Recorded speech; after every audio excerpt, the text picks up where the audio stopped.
Let's welcome back our co-host on this fabulous Friday morning. He is a retired admiral, former Berkeley County Commission president, Mr. Bill Stubblefield. Good morning, Rob. Great to be here. Army veteran, rose to the rank of sergeant, but his rank has been trumped by the better rank of Badger. which he wears with pride. Back from the Emerald Isle, Delegate Michael Haidt. Good morning. Great to be here this morning. He is a former tax commissioner in the state of West Virginia. Ivy League educated lawyer, Mr. Michael Carl. Good morning. Senior member of our crew. But I would point out that the Pirates won the series against the Cardinals just this past week. I was going to say that for my closing remark. But we've had some success against your Cards this year. well, yeah, they've won. They won the season series. Yeah, and you can't host the Pirates 4 games and split and have any chance of making the playoffs. You cannot. So that's over. The one thing we can do is pitch. We can't hit for the most part, but we can pitch. Yeah. We can throw a baseball. Yeah. Let's also say good morning to attorney at law, Mr. Larry Schultz. Good morning. Great to be here. I can hear the enthusiasm in your voice. Well, I was thinking about how sergeants really don't have to badger anybody. They got the whole might of the military behind them, you know. But when you get out on your own and you don't have that military criminal justice system backing you up, then all of a sudden you got to badger people a little more, you know. Drill sergeants badger people a lot. and You may have encouraged that yourself. Trust me. Yeah. it's harder in the civilian life to order people around, I guess is what I'm getting to. It's not stopping Bill when he comes in the morning. Absolutely not. Well, you know, he's got a history of ordering people around, too. Very gently. Very gently, is that what you said, Bill? And not very effectively. The telephone in the Joe Ferretti phone chair. It is Ken Matson this morning. Kenny, good morning to you. Good morning. And remember, behind every good officer, there's a sergeant. There is Here, a here. sergeant. Thank you, Ken. You're right. Ken, what was your rank in the Guards, sir? E5 sergeant, getting ready to get my rocker. We got There a you couple go. of sergeants going back and forth at each other here this morning. Also, you may not know many farriers in your life, but Mr. Matson is one of those. Ken, what is a farrier? It is a horseshoer. I am the Al Bundy of horses. So this fat horse came in the other day. That's a little troubling, actually, Ken. The Al Bundy of horses? Yes. I like that. That's your new name from now on, the Al Bundy of the horseshoe Great. world. You just invented it for yourself. I saw a little video he posted the other day of shoeing a horse while I was licking his ear. Oh, yeah? Does that happen a lot, Ken? Some horses, yeah, but he was just doing it so much, I said, whatever, I got to get his feet done. Oh, the horse was licking your ear? Yeah. Yeah, Okay, I was the other thinking way maybe it around. was the other way around, and that's a little troubling. That's how you get them to calm down, man. You lick their ear. Oh, I don't know if any of you have seen the Jerry Springer documentary on Netflix called Fights, Camera, Action, but the horse is featured in that from an episode that they did that kind of broke the bank, more or less. So when you see it, if you do watch it, you'll know what I'm talking about more so with the You were horse. talking about the other day on the show with Yeah. French kissing? Yes. Yeah. There's a guy that married his horse. Oh, my Lord. Yeah, so anyway, but before we bring Kenny on, since he brought it up, I'll give him his own special theme song from Married with Children. They borrowed from Frank, Love and Marriage with issue number 1. It is Mr. Ken Matson. Go ahead, Kenny. I'm going to take us down memory lane, and maybe Bill Stubblefield can fill in some gaps that I may forget. Careful what back you in wish for, March- Ken. You may not get your topic back. Yeah, there's truth to that. In 1770, March 5th, in Boston, Massachusetts, the colonists were taunting and throwing snowballs and other objects at soldiers, and eventually the soldiers fired into the crowd of civilians, killing 5 and injuring several others. The event fueled the tensions between the colonists and Great Britain, contributing to what we know as our American Revolution, as the British Army ensured British rule and its taxation upon the colonies. We all know what that led to, our revolution, our Constitution, and basically our American way of life. Let's fast forward to 1957, Little Rock, Arkansas. The then Governor Arbus filed this, and Bobby said that wrong, initially used the National Guard to block 9 black students from integrating Central High School. President Dwight Eisenhower federalized the Arkansas National Guard, taking control from the governor to the feds, placing it under federal control, and sent the U.S. Army 101st Airborne Division to Little Rock to escort these students and restore order, ensuring their safety and entry into the previously segregated school instead of barring them as the governor who opposed integration wanted to do. That's now fast forward to May 4th, 1970, the Kent State Massacre, where the killing of 4 and wounding of 9 unarmed college students by the Ohio National Guard of the Kent State University. The shooting took place during a rally opposing the expanding involvement into the Vietnam War that was supposedly going into Cambodia by the United States, quote unquote, supposedly, as well as protesting National Guard presence on campuses and the draft. Then we're going to get to now on today. Not too long ago, we had a Humvee crash into an SUV, not terribly injuring anybody, but as anyone's driven down D.C. and you're not used to it, we all know how the traffic lights are not like everyone else's traffic lights. So it was seen that the armored APC ran the red light and crashed into a civilian vehicle. So now there's no national emergency in D.C. Charlestown and other cities have a higher crime rate per more than D.C. Yet our governor has not sent National Guard even to our own capital, which has a higher crime rate than D.C. So, if these troops are not trained in law enforcement, i.e., not military police, do you think it's wise to have our troops in the cities that do not have a national emergency going on? I know some of you had some other issues here. That's why I left it open for you guys to respond with some of your comments. That's my question. We'll start first with Delegate Michael Height. And Ken, when you mentioned Charlestown, I think you meant Charleston, correct? My apologies. Yes, Charleston metro area. Yes. Yes. All right, Michael. Yeah. Is there an emergency in D.C. right now? I think that's what one has to question. I don't know if there's an emergency there or not. I think Trump determined that the crime was too high there and something needed to be done. But he makes these decisions all the time. You could look at the other cities and say, yeah, the crime is higher per capita.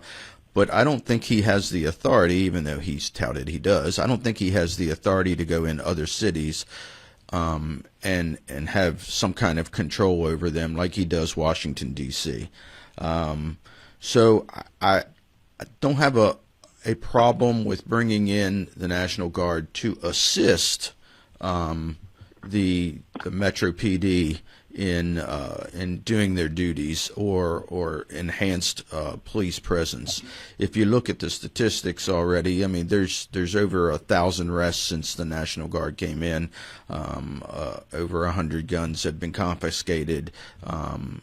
So is there results there? And maybe that's irrelevant whether there is or isn't results. Should they be there or not? I think that's a question that we're going to debate back and forth for the next 20 years. And personally, I wish he hadn't brought in the National Guard, but it is what it is now. Mr. Michael Carl. Well, I am stunned to hear the point that the crime rate in D.C. is lower than Charleston, West Virginia, or Huntington, or something. That's insane. I can't believe that that's true. And I've been to Charleston, West Virginia, a fair amount, and I've been to Washington D.C. and I lived in Washington D.C. for a while, my younger years, and it's gotten a lot worse. It was bad then, and it's gotten a lot worse. And we're talking about threat of attacks on the street, and so I believe I agree with everything we just heard, Mike. But I think the whole one predicate that crime is not as high in D.C. is just wrong, and And so I think Well, we're talking per capita basis now, Per capita basis. so it's not equal number of crimes. It's per capita. well, if you okay, if you but the a practical threat of walking down the street in D.C., my fear was far greater even back in the 70s than it ever was in Charleston. Mr. Stumblefield. Yeah, I'm going to give you some more cities as well, Mike. I think the whole reason was for political purposes. It was political posturing. And I guess I fault the governors as much as I challenge the president, because in West Virginia, not only is Charleston has a higher pro capita rate of violent crime than Washington, D.C., Huntington, West Virginia has as well. In Tennessee, Memphis and Nashville have a higher crime rate. Mississippi, Hattiesburg, Ohio, Cleveland and Dayton, South Carolina, Columbia. So the list goes down on and on. These governors, each one of the governors have chosen to take a political position that they're going to aid Washington, D.C., when in fact their own crime, they have cities in their own states with a higher crime rate.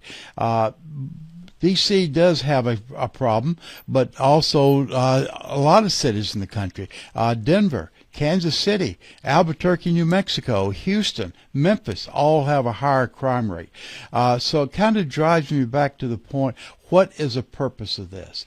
I think it's politically driven. The president had campaigned on reducing crime, and picking up on something Mike Haidt said, he's choosing the low-hanging fruit because he can do things in Washington, D.C. that he cannot do in other cities. It's going to be interesting if he follows through on his threat of going to other cities such as Chicago. But he's backed off on Chicago. He's doing a lot of posturing. Now you don't hear very much about Chicago. He did a little bit of posturing toward Baltimore. Since the governor of Maryland kind of challenged on that, he's backed off a little bit on Maryland. He invited him to walk the streets of Baltimore with him. Yeah. So I don't know if it's going to go much farther than what it has in D.C. But the flip side of the coin, and picking up on what Mike Carl said, even though the trend of crime had been going down in the last 2 years in Washington, D.C., it's gone down substantially more in the last couple of 3 weeks. There have been major improvement in the amount of crime. Admittedly, the numbers it's a very short database, so you don't know if this is going to continue or not. And Mayor Bowser has come out publicly expressing some acknowledgement the crime rate's going down. She's also kind of backed off a little bit and saying they need other things besides just the presence of the military. Well, her budget is very dependent on the federal government giving her money. Yeah, very She much knows so. where the bread's buttered. Yeah. And I'm going to kind of pick up on this with my subject in a couple of minutes. And I want to thank Ken for introducing this because it's going to lead into my subject. But that's it for me. Larry. Yeah, I had also prepared a question about this issue, citing some statistics from Robert Reich that further research showed me weren't in fact accurate. He was saying it was costing us $424,000 a day.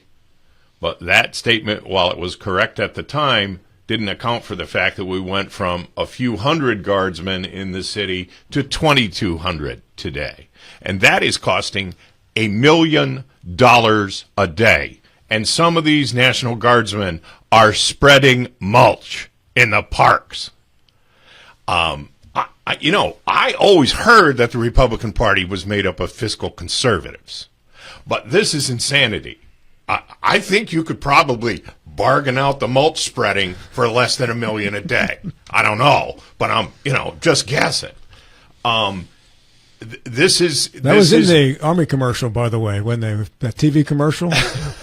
You're jumping out of a tank, you're spreading some mulch, or right. I don't know if they have guys parachute in to rake the mulch or how this is working, but we're wasting a tremendous amount of federal tax money on this show, this performance art that Donald Trump is engaged in. And I have a feeling that he's starting to get indications from maybe his Justice Department that this ain't going to sell in cities that are not part of the federal government the way Washington, D.C. is. It's not going to sell legally. And that's my guess. You know, we could say that, with the tariffs, his backing off on some of these threats is negotiation. But we could also say that he's finally been counseled by an attorney who said, they ain't going to let you do this, bro. You're going to lose big. And, you know, he hasn't so far bothered worrying about whether a court tells him he can't do something. And he's done a lot of things that courts have overturned. I think their loss rate in the initial filings in the courts around the country is something in the 80 or 90% range of the things that have been challenged.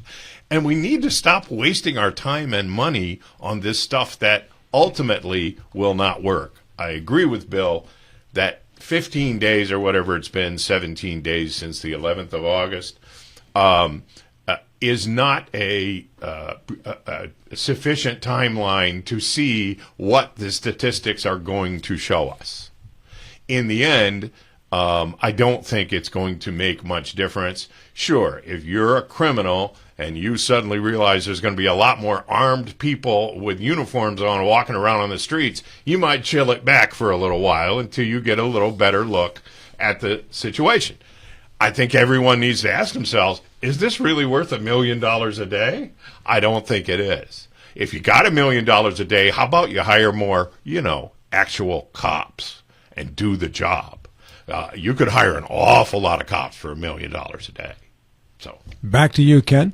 I think we all keyed on, and Larry kind of hit on it too, what I was going to surmise is that I think we all agree that the National Guard presence has lowered crime. So what's missing here? We need more cops, right? So DOJ and the big, beautiful bill and Congress together should, why don't we fund D.C.? If we wanted to make it to the shining city bastion of our national capital here, then why don't we fund the police? Why don't we get more cops on the beat? Have the FBI look into other more intricate crimes that they're trained to look into, instead of having these guardsmen who already have jobs and they're being pulled from their states, pulled from their jobs to come to D.C. and do a duty they're not trained to do unless they're military police. So they're getting lower pay, depending what their job was in the civilian world, and they're being ripped from their family. Oh, I hate to say it that way. They're being separated from their families for who knows how long. But, I've talked to a few people who were in the Guard, and, I pretty much agree that if it's their 1 weekend a month or their 2 weeks a year kind of quasi-deployment, if they're law enforcement, sure, okay. They can supplement some stuff inside, get to know some things. But the military is trained to react in a different way than police are. And I think, it's just we shouldn't put them in that situation. Ken, you were an MP for a while, correct? Yes. So tell me, in regards to MP training versus the typical person in the service, and then maybe comparing that to a typical city policeman, where does it rank in terms of knowing the appropriate ways of handling issues that would require police intervention? It's a bit different because when you're deployed on a post, you have the UCMJ, you're also dealing with other military personnel. And so there's a military bearing and there's a respect there. And you don't deal with a lot of the assaults, the verbiage, etc., that come with that the civilian police have to go up against. So sure, we have our, mobile patrols, we have our arrests, we have things like that, but it's not as violent when you're in a post like Fort Stewart, Georgia, or things like that, unless it comes from a civilian on post, or unless a soldier shoots somebody, that type of thing, which we had recently. So that's a whole different situation. So it's a bit different than the civilian police, and that's why I give them a little bit more kudos because of what they go through every day than what some soldiers who are standing at post checking IDs, doing robo patrols, going to the PX, making sure everything's okay there, doing security duty. But also, like the Air Guard, they're MPs. You go by a plane, you only got one warning, and they're shooting you. So it's a whole big different level of force that it can go to. Same thing with civilian, but it's a bit different, but somewhat the same. And I know that doesn't quite, it's a little bit confusing, but hopefully I explained it good. I also find it somewhat interesting that in the span of 4 years, we go from a mantra of defund the police to now we're not funding the police enough. That's interesting. Yeah, but And the defund the police movement may have led drastically to the increased crime in D.C. Exactly. so much of this boils down to optics. The defund police was an argument that was used by the right side against the left. Now just the opposite is happening with the National Guard. So it's optics. It depends upon the prism you're looking at it and who's actually been very vocal about which side of the fence. But there's nothing has really changed, I think, except the argument that's being used and the veracity of the arguments. Yeah, but I think the right was saying all along, don't defund the police. This is the wrong thing to do. They were saying that. They were saying that, yes. So which is just the opposite of what you just said. No, that's not just what I said. That's what I did just say, Mike. And the left at the same time were using the defund. They were not using the argument to defund the police. That's what the right was saying. The left was saying we need to be conscious of individuals' rights. No, they were the ones saying defund the police. The whole mantra from the left was defund the police. That was the definition that was given from the right. No. They were saying those words, Bill. The left was saying defund the police. Okay. But that, of course, never happened. It didn't happen. But it did happen. It did happen. There were people that Did it happen in D.C.? Yes, and there were people that got out. And how did they keep their crime they got rate out of that lower than Charleston's? It's not lower in Charleston. That's It an is. absolute.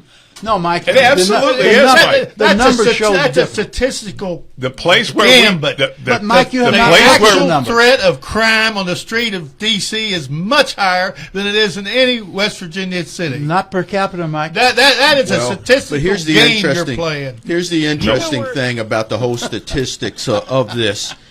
Washington, D.C. has their own statistics. They go by their own metro statistics. Everybody else goes by the FBI statistics of what crime is.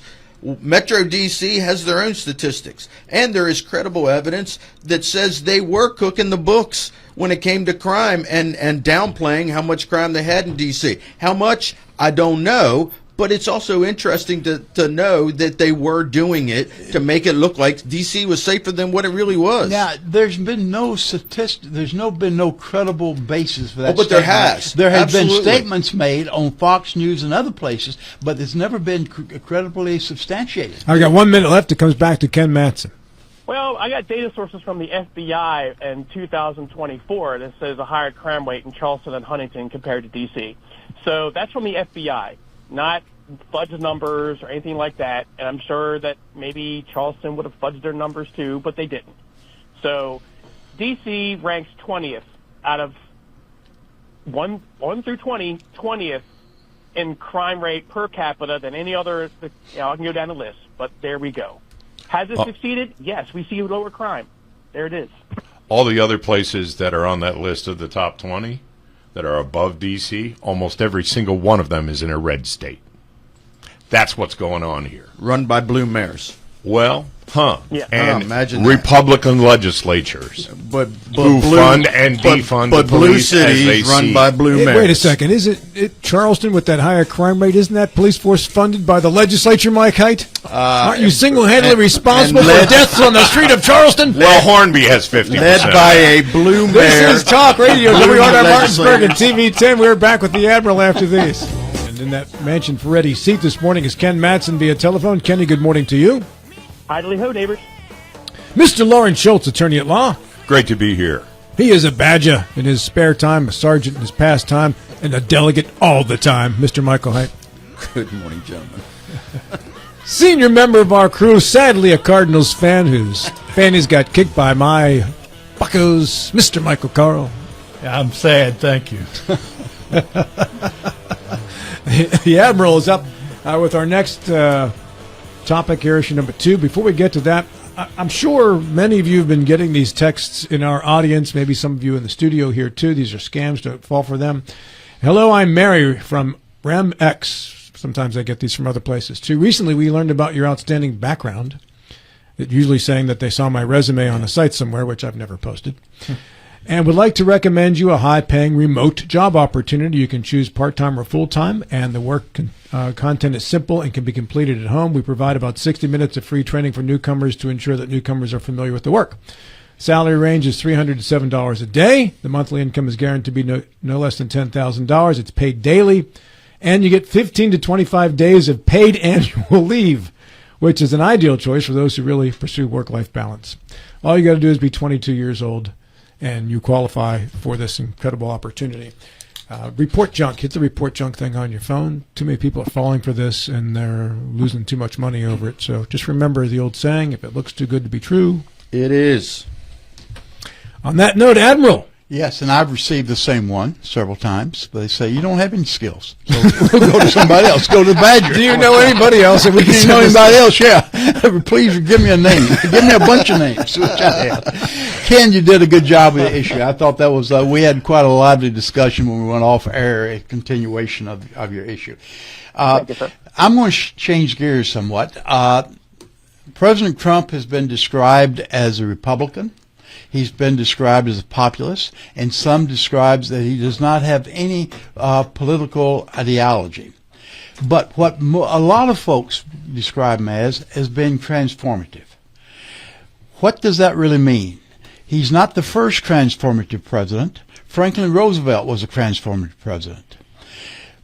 My research says that transformative presidents provide the voters who are hungry for change.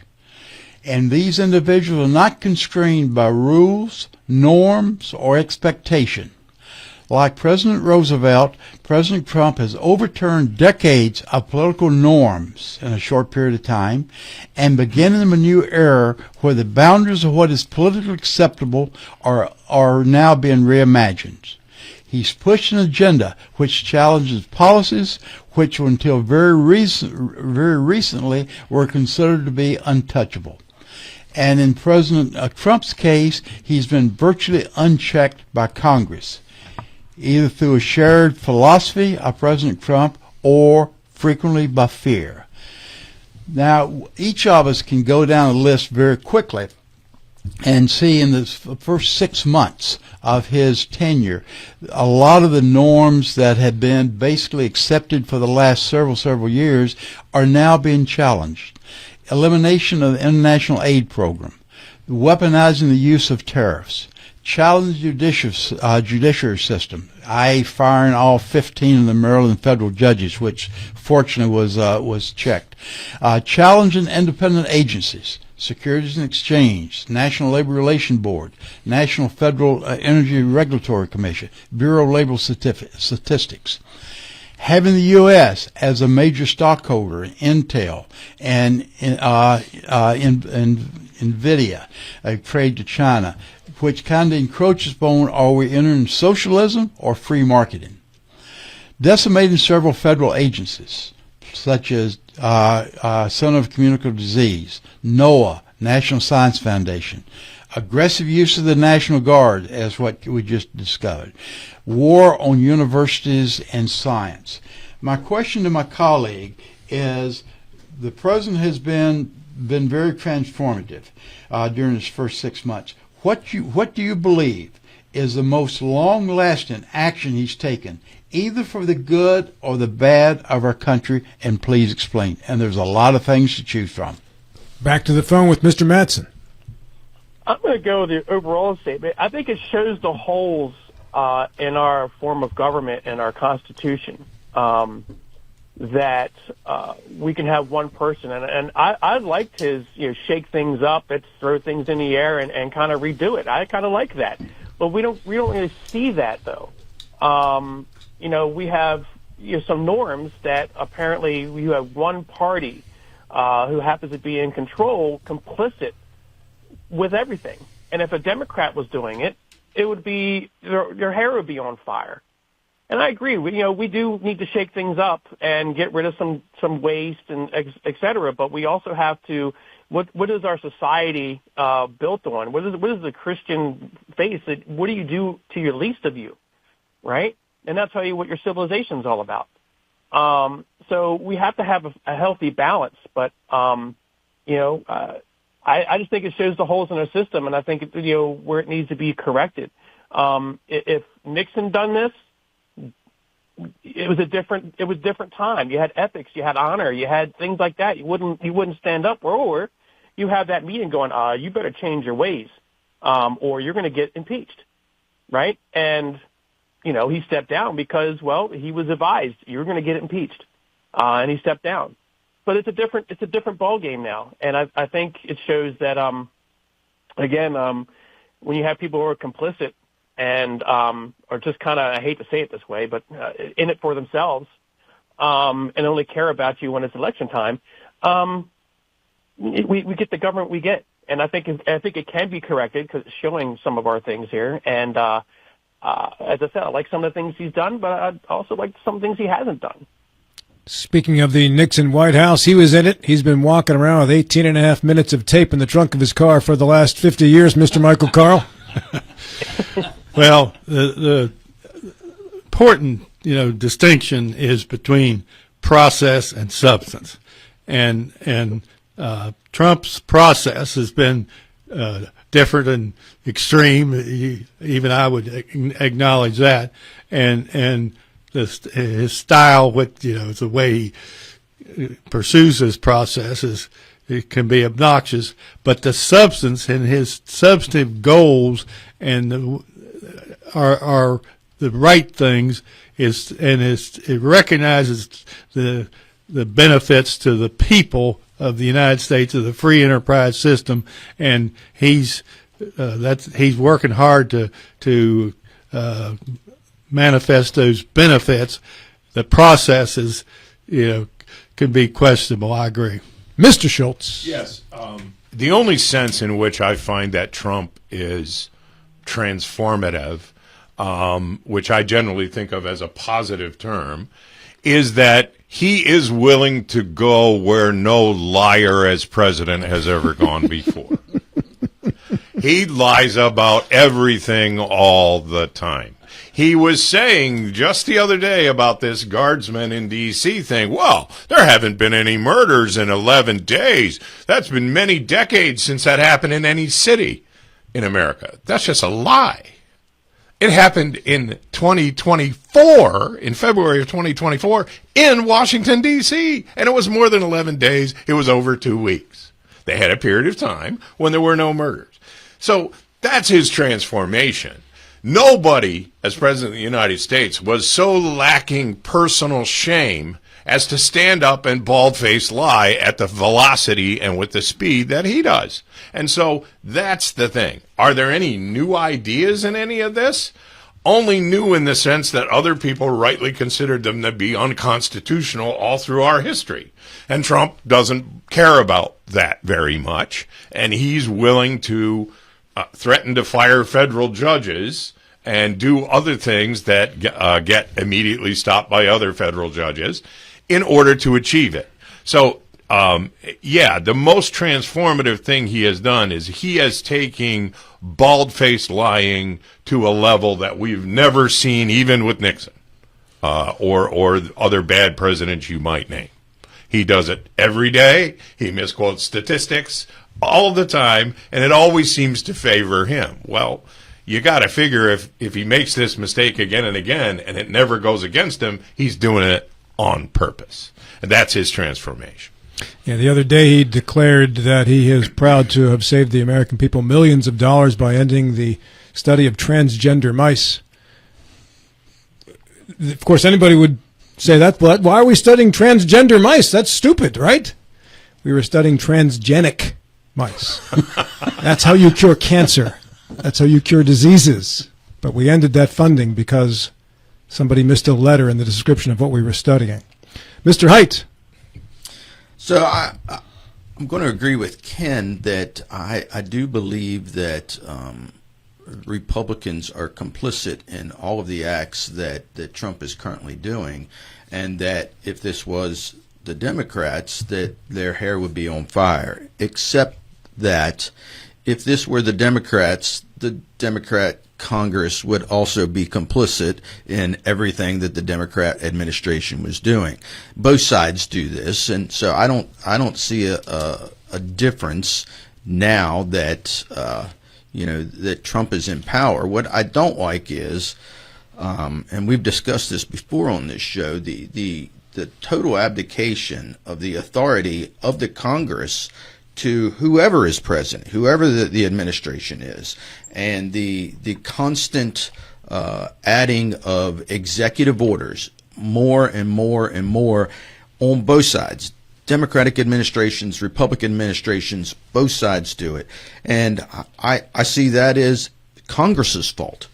We're supposed to have 3 equal branches of government, and Congress is the weakest of the 3 right now.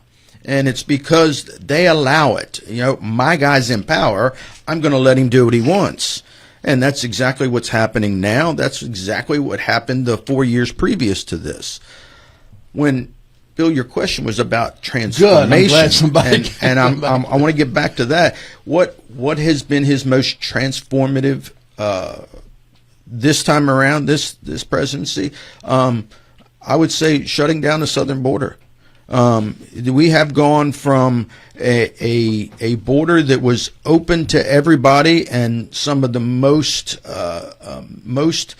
crossings of illegal aliens in the history of our nation over the past 4 years, to practically zero, a net zero anyway, where we're deporting more people who are not supposed to be here in this country than are actually crossing the border right now. So you want to talk about transformation? That's the one thing he did. And that's the one big thing that he promised during his campaign.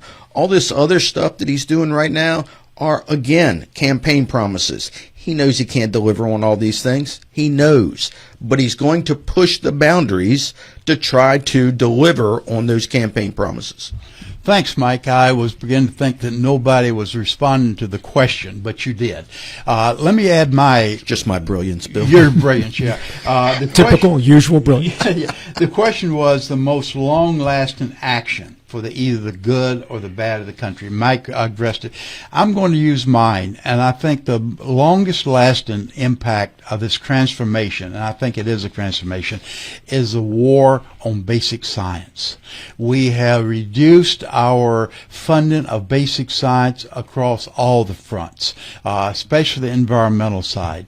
In National Science Foundation's budget cut by over 60%. The NIH, NOAA, U.S. Department of Interior. You go down the board, all these agencies. Now, why is the basic science so important? Is because the private sector does not invest very much in basic science. They invest a great deal in applied science. They use the basic science funded by the federal government to fund the applied science. And not only are we cutting back our basic science, we're losing some of these premier scientists. Europe has opened the doors to these scientists, and there's been a fairly substantial migration.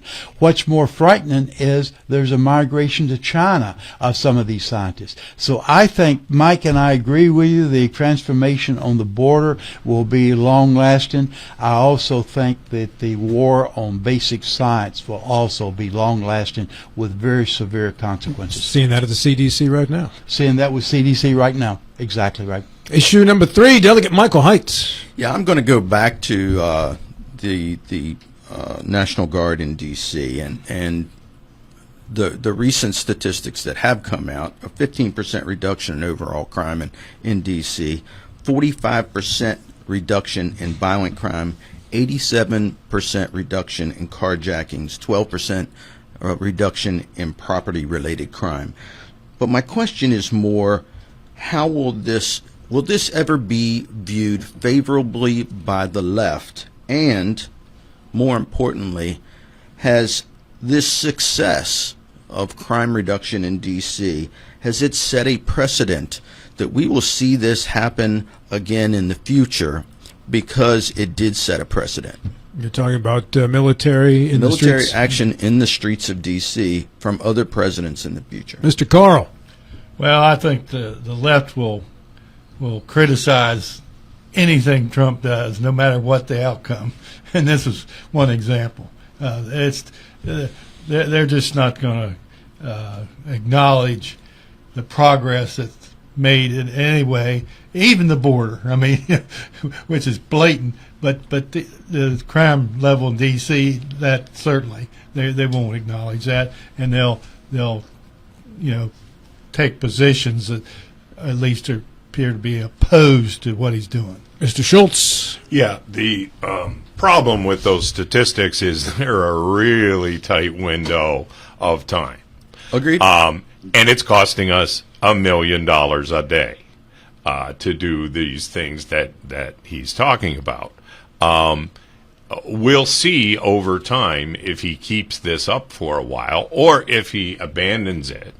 I do believe that by throwing a whole bunch of 2,200 armed soldiers into the middle of a city, you'll calm some moment-to-moment criminal ideas and plans that people have.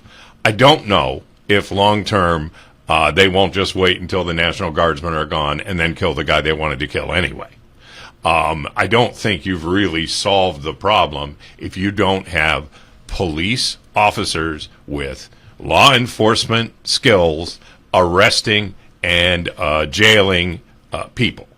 And so if we want to do this on a permanent basis, again, in the nation's capital, which has a lower crime rate than a lot of cities, fine, but let's stop pretending that we care about the budget deficit, for one thing. That's $365 million a year. I think they could put together a spanking good police force. By the way, all those National Guardsmen that left West Virginia and are now in Washington, D.C., they're not working their regular jobs, which lots of National Guardsmen do. They're not paying any state taxes. So how long are they going to stay there, and how much state tax money are we going to lose from these people losing their jobs while the federal government pays them to rake mulch in Washington, D.C.? It's not ultimately going to make a lick of difference if you don't get more professional police officers in place. Again, to me, it's performance art. Ken Mattson. I don't think it's will the left agree, or I mean, I see Republicans just as irate that this is going on, and a lot of them, especially one I talked to, it's like, why are we spending $1 billion, and that's with a B, billion to refit a Qatar airplane when $1 billion could go to the streets of D.C. to hire and train cops? Why does our National Guard have to go in there from multiple states? And D.C. has their own guard, right? So it's not.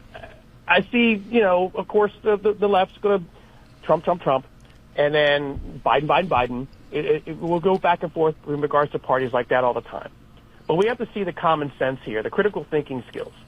And where is the money going? Where is this money being spent? And it's pretty cut and clean. Spend the money that needs to be spent in the city that you claim is a giant, crime-ridden city.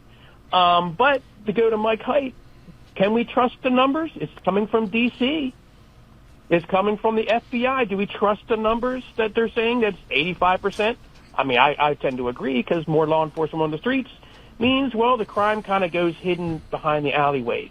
But it'll happen. You always have a black market, right? So there'll always be crime somewhere. But, again, having a cop on the beat as a visible deterrent, which I love in Martinsburg when they have their walking and bike patrols, lowers crime. Mr. Stubblefield. Yeah, Mike, your premise was do the left care it all? Will the left dismiss anything that the president's doing?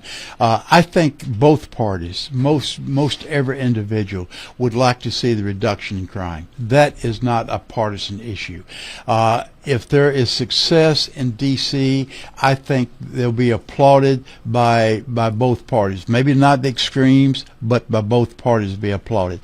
What the president has done, and I think he should be recognized for this, has shown the spotlight on inner city crime.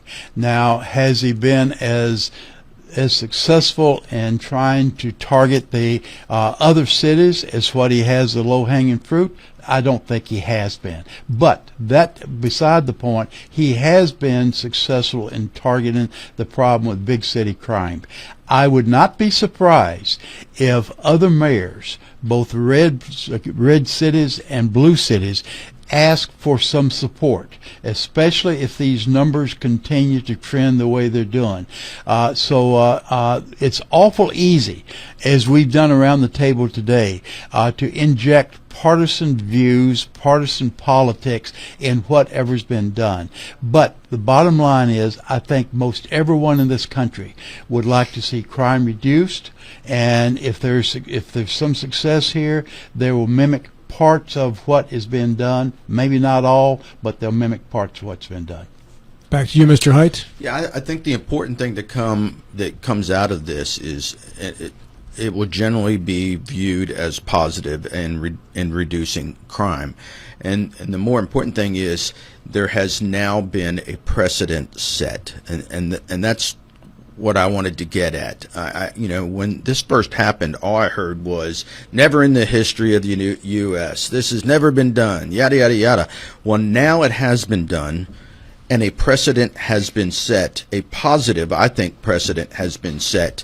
And I can see this possibly happening again in the future. And I can also see, and you make a great point, because it's a positive precedent, and people see results, I think that other states and other cities will do this on their own. They will not need Trump saying, I'm going to go into Chicago or I'm going to go into Boston. No, these cities will start doing this on their own because they see the positivity of what's happened here. Mike, if that happens, I think we'll all benefit. The other side is a little afraid that this was a first step toward a police state. Right. I think that's overstated. I hope that does not happen. But I do, and the point I made and the point that you echoed was if other mayors see the benefit, they will ask for some help. Bill, and that will be the most positive. You're sounding very smart today. That's not what you said off air. Now, did you really? Go ahead, Ken. Do you really think that was Trump's overall message? I think it's a byproduct, but I don't think it's his overall message. It's hard. Ken, let's don't fall in the trap of criticizing for the sake of criticizing.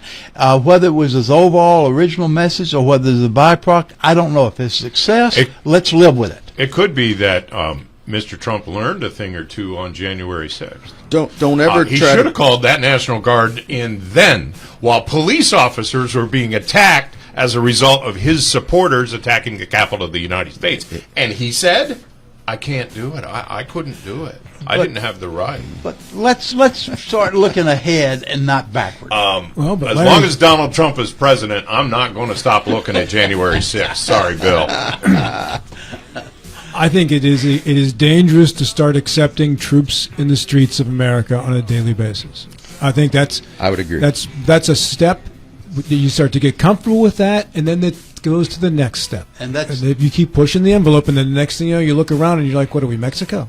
That's the police. No more time for you, Bill. That's it. We're going to Larry Schultz next. We are produced by the sports doctor Colin McLaughlin. High school football coverage kicks off today. I believe Shepherd kicks off tomorrow. We are off with the fall football season just like that. All right, we are ready to move on here with our Friday Five and issue number 4. And for that, we go to attorney at law Larry Schultz. Yeah, where is Trump's Ukraine peace deal? Last week, top European leaders all came to Washington expecting a breakthrough. Is it possible that Trump just wanted to be the center of the world's attention and he never had a realistic plan or strategy for peace. Mike Carl. Well, I have to acknowledge the underlying factual basis that supports that that adverse view of Trump's action, and that was the point I was making last week.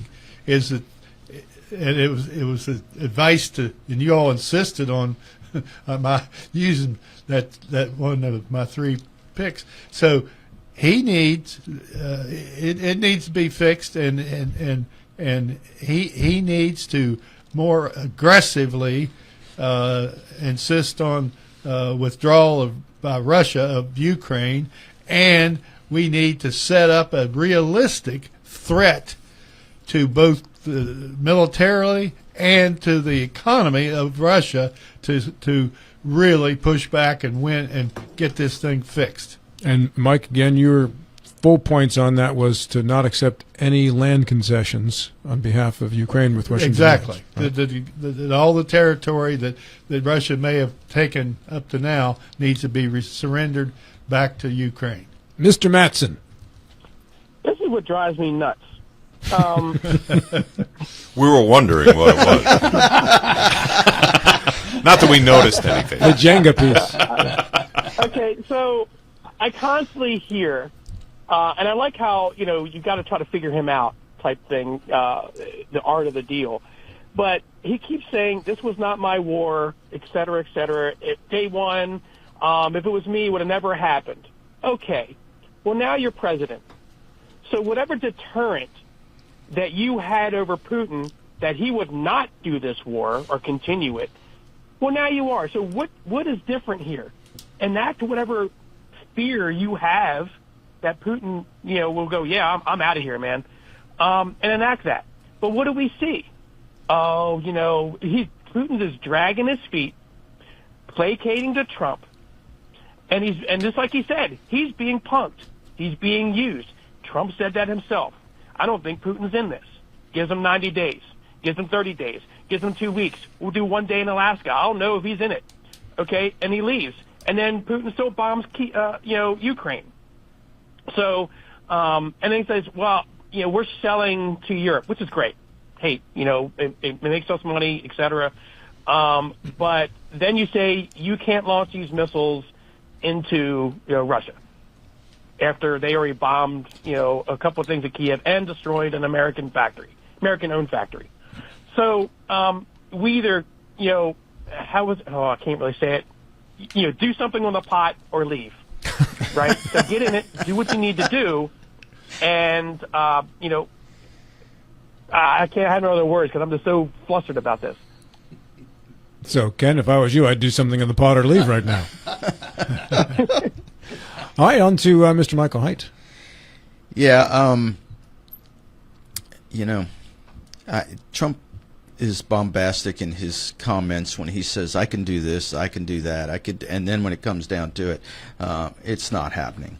But we don't know where they are in the deal. He may say, I can do it in a day, I can do it in a week, or whatever, and that's just not how these things go. And I think he's finding that out, that he doesn't have as much sway with either one of these leaders as he thought. And usually in deals and negotiations, there's give and take. And like Mr. Carl says, the Ukrainians are not giving up any of their land, and that's a non-starter. And I think that's where Trump is finding some trouble, is that he feels like Ukraine has to give something, and Ukraine's like, we didn't start this. This was our land, and we're not giving it up now. So I think he's in a bit of a quandary at this point of how he can make this happen. And I've said off the air, I believe there are people that would rather see this war continue than give Trump a win if he were to be able to strike a peace deal. Or they might want peace, but they would rather see somebody like Macron come in and negotiate the deal rather than Trump. Just because they don't want to give Trump the win. At this point, I don't know, other than the European nations and the U.S. Getting involved militarily themselves, I don't know that this war can be settled right now, and I think it's probably going to go on for a long time. Mr. Carl, I thought I'd already. did you go? Did you then, Bill? I have not gone. All right, you go, Bill. Sorry. Yeah, initially this war was about NATO. Now it's about land. And the land, we're talking about giving up the territory that the Russians invaded. It's not about the land as in total. It's about one small section of the land. It's the Donbass area. And why is the Donbass going so important is because they have something like 6 to 7 fortified cities that are serving as the stopgap for Russian invasion. And there is great fear that if people buy into Putin's argument, I take the territory, take the Donbass territory, I'll be happy and I'll go away. The fear is that he would not go away. He would have control of the fortified cities, and then it would be an open door, open highway to the rest of Ukraine. So this is why I don't think it's an issue of Trump winning or Trump losing. It's the fact the protection of Ukraine, not today's protection as much as a future protection, because Putin there's no confidence that Putin will not do this again, such as what he did after Crimea. He was satisfied for Crimea for a period of time, then he got anxious again. If he gets the Donbass area, there is no stopping him. Yeah, I don't think anybody believes he would stop where he is now, right? But again, some of the other territory you could give away, and it would probably not be the same issue. Also, the Donbass is rich in minerals that people are happy. But mostly, the important is strategically because of the fortified cities. All right. Comes back to you, Mr. Schultz. Yeah, we need sanctions on the Russian economy, and we need them yesterday, a year ago, 2 years ago. And Donald Trump is not going to do that now. Whether that's because Putin has a copy of the Epstein client list, or whether Even Larry had to laugh at that one. Well, I mean, there's some kind of reason why he drags out a red carpet for Vladimir Putin, who's an international war criminal, and doesn't do the same for the European leaders who are not international war criminals. It's not the There's some Epstein reasons. list. He is the absolute worst person to have at the center of trying to work this out. He's in charge of the most wealthy nation on earth, but he is afraid to his very being of Vladimir Putin. And he will never do anything that will make Putin sweat. And because of that, you're not going to get a deal from this guy. He said, by the way, we should all remember, he said he would end that war day one. Day one. And we're a little past day one of his presidency, and it's getting dimmer all the time. The Europeans have figured out that Trump is never going to get this done. And so what Trump will do over time is continually reduce our aid to Ukraine until we're not in this at all. And then Putin will overrun Ukraine. And hello, Poland, you're next, if I'm reading the map right.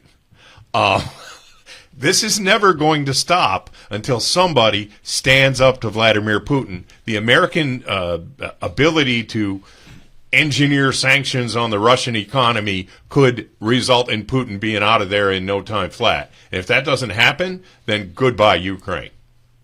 That's what's going to happen. Issue number 5, Michael Carl. I want to start with saying if Trump listens to me, he'll be a success in Ukraine. But that's, that's a strange way of saying that. Maybe I agree with Larry. That's 2 weeks in a row.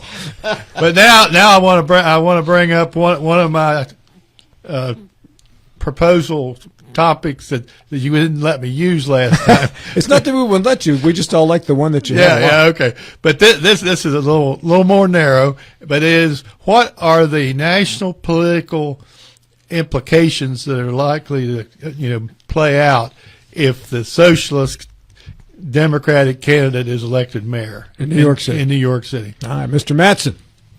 Well, I don't think that's even a point. I mean, who cares? We're now socialists. We're buying companies now. So, make America socialist again, apparently. So, hey, listen, it comes down to this. Does a guy have a message? Are the voters buying it? Do they accept it? And will the guy do, crazy socialist, communist stuff like China? I don't think so. But what's his message to the voters? Same as Trump's, not on the socialist. I mean, Trump talked to the voters. He connected with them. They all voted for him. Same thing with this mayor in New York. He has a message. If he resonates, then they'll vote for him. And if not, they'll vote for the other guy.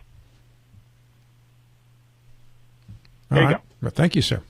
All right, Mr. Schultz. Yeah, I tend to agree with what Ken was just saying. I'm not worried that, suddenly huge swaths of the country are going to turn into socialist states just because they elected a socialist. I mean, after all, we elected Rudolph Giuliani they elected him as their mayor. And I don't see that having changed things here in West Virginia very much, even though Rudolph was an idiot. So I don't think that's going to have a lick of problem.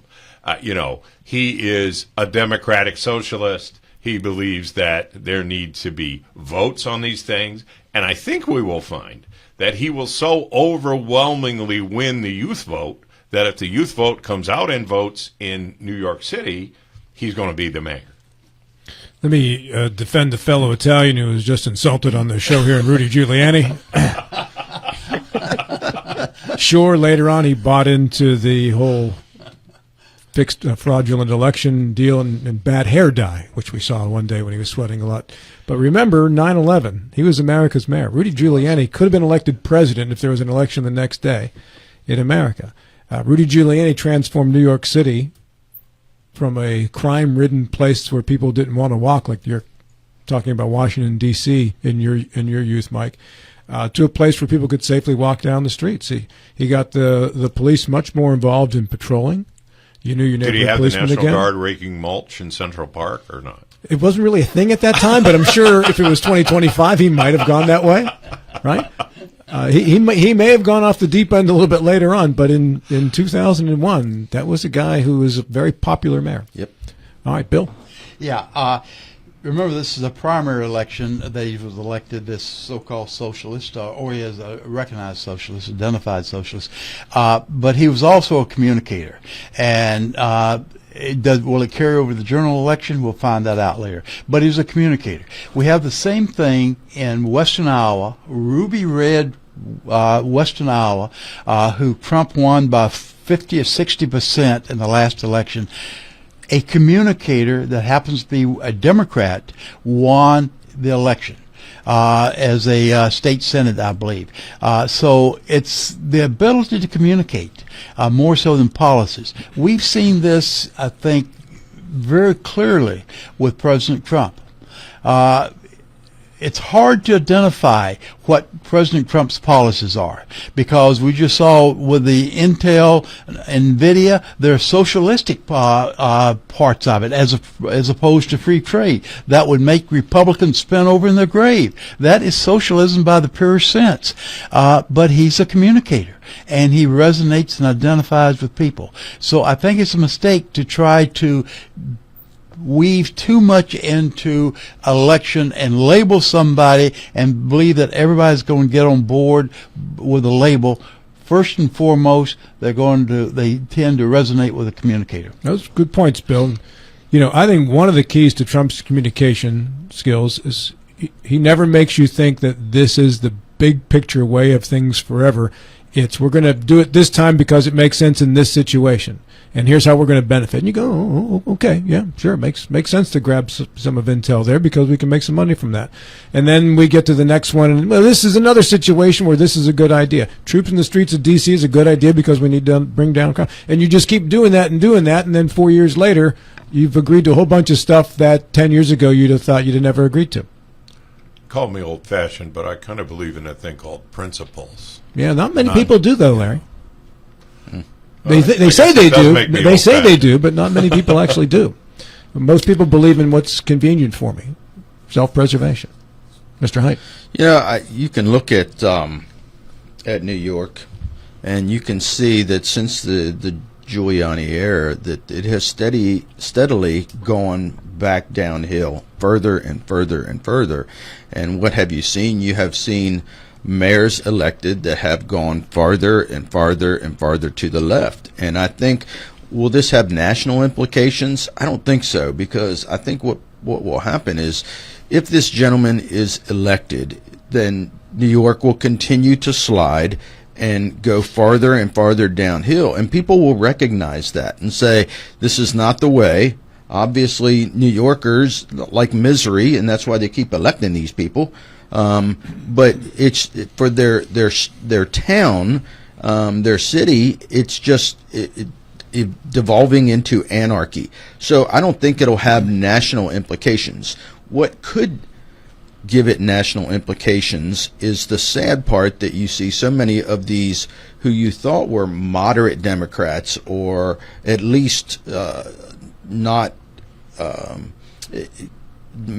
Democrats that were so far to the left that they were radical, are now starting to meet with this guy and give him credibility. And I think that's where the Democrats are losing ground on a national stage, is they keep giving credibility to these far left radicals over and over and over again, and that's why they keep going downhill and losing voters over and over. If they would move back to the center, if they would become Kennedy or Clinton type Democrats, West Virginia type blue dog Democrats, I think you could take your party back and produce real contenders. But as long as you keep embracing this radical left agenda, your party's doomed. But Mike, the national leaders of the Democratic Party have put a lot of distance between them and the fella in New York. Some of them have, but some have been embracing him as well now too, publicly embracing this guy. Who I've not picked up. Schumer. Schumer has not. Schumer's put some distance. Maybe not Schumer. There have been high-profile people that have met with him and have embraced. Elizabeth Warren. Elizabeth Warren is one. And a high-profile Democrat. Yeah, she and Bernie Sanders there, but they're both socialists. That would make sense. They would embrace him. But the other national Democrats, I do not think have embraced him, with exception of Schumer and Warner. I want to go back to Larry's comment you said about the youth vote in New York City, putting this guy in office. Larry, why do you cite the youth vote? I think when you look at Bernie Sanders' rallies, you see an awful lot of young people. There's plenty of middle-aged people too, but young people come out to see that guy. They believe that some of his ideas are not insane communism, but just a better way to run our country.